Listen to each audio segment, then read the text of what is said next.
Mən əlimdə qələmi atdım yerə. Dedim, mən xahiş eləyirəm, deyən, ay Allah, o qələmi versin sənə.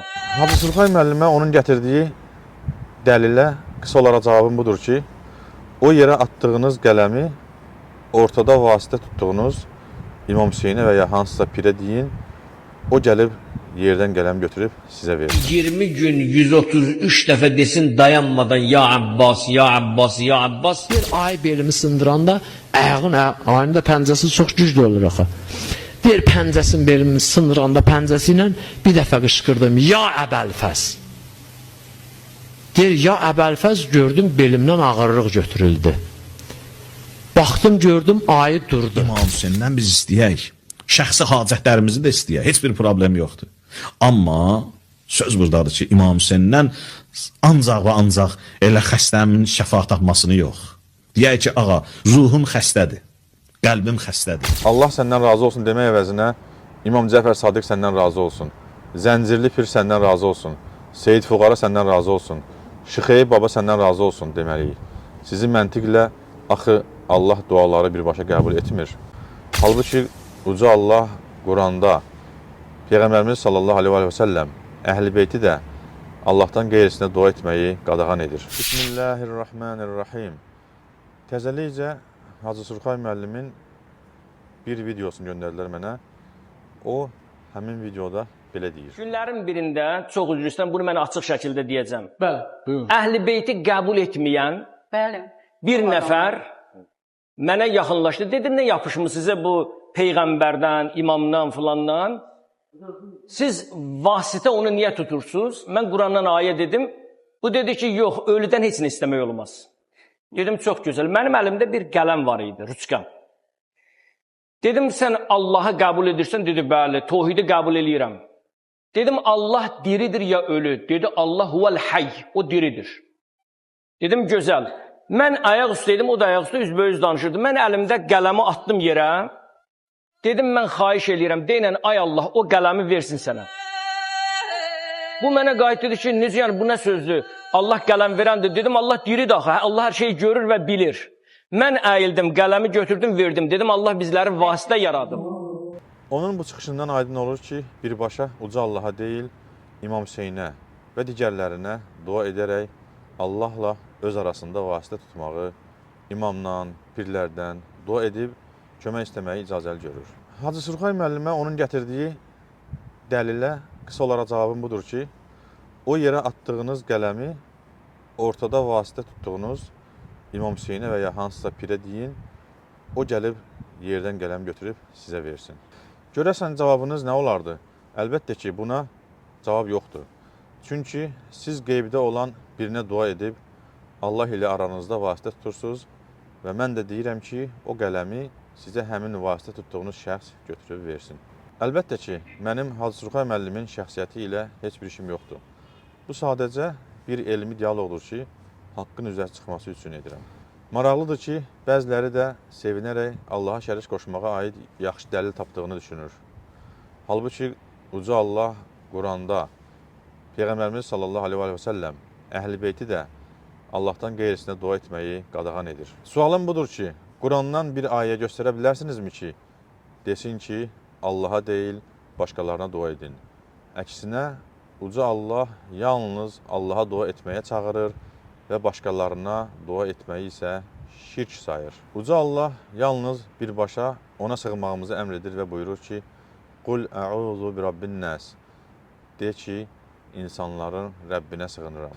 Sizin sözünüzdən belə çıxır ki, siz insanların Rəbbinə yox, İmam Hüseynə sığınmalısınız. Axı vasitə ilə sığınmaq daha yaxşıdır deyirsiniz.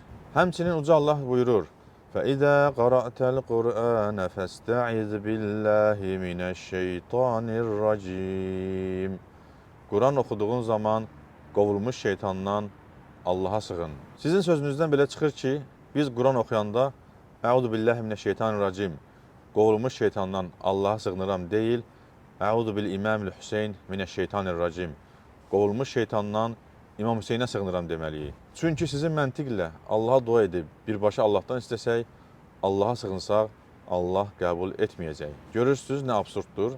Yaxud vəfat edənə Allah rəhmət etsin yox, İmam Hüseyn rəhmət etsin. Seyid Lazım ağa rəhmət etsin deməliyik. Allah səndən razı olsun demək əvəzinə İmam Cəfər Sadiq səndən razı olsun.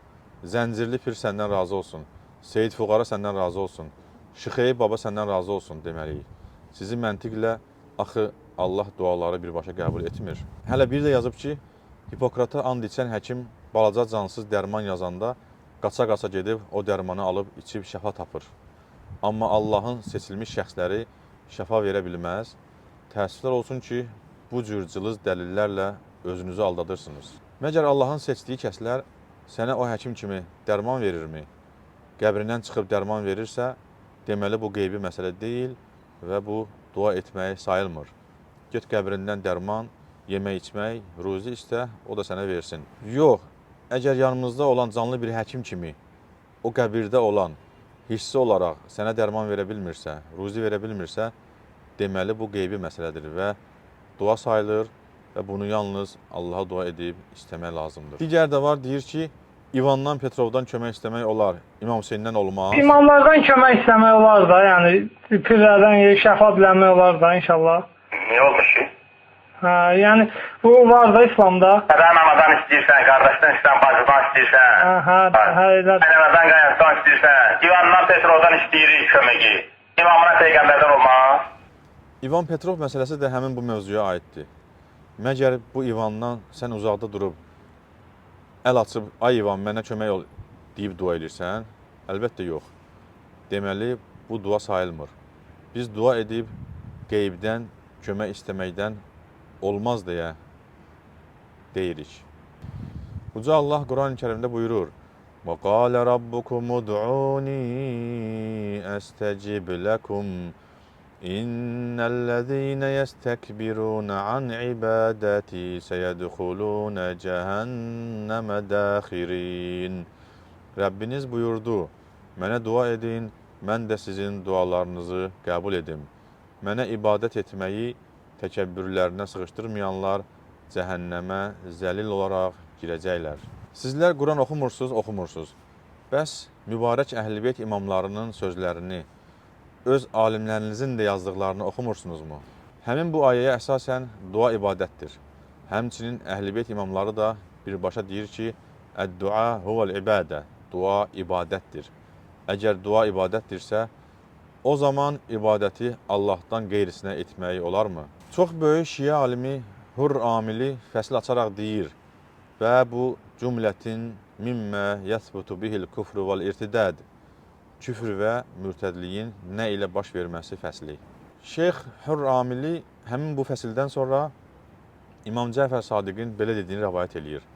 Lə yəkunul abdu müşrikən həttə yusalliyə li qeyrilləh, əv yədbəhə li qeyrilləh, əv yəd'uvə li qeyrilləhi əzzə və cəl. Qul Allahdan qeyrisinə namaz qılmayınca və ya Allahdan qeyrisinə qurban kəsməyincə, yaxud uca Allahdan qeyrisinə dua etməyincə müşrik olmaz. Baxın, öz qədim aliminiz özü Allahdan qeyrisinə dua etməyi küfür və mürtədlik adlandırır. Ona görə də əziz həmvətənlərimizə deyirəm ki, İslam dini Allahdan qeyrilərinə, peyğəmbərlərə, imamlara, pirlərə, qəbirlərə, ağaclara dua edib kömək istəməyi qadağan edir. Bu əməli haram və şirk sayır. Quran da deyir ki, Allah ona şərik qoşanı bu əməlindən tövbə etmərsə, bağışlamayacaq. Gəlin bu bağışlanmaz günahdan uzaq durağın. Uca Allah xalqımızı şirkdən, xurafatdan, radikallıqdan uzaq etsin. Uca Allaha əmanət qalın.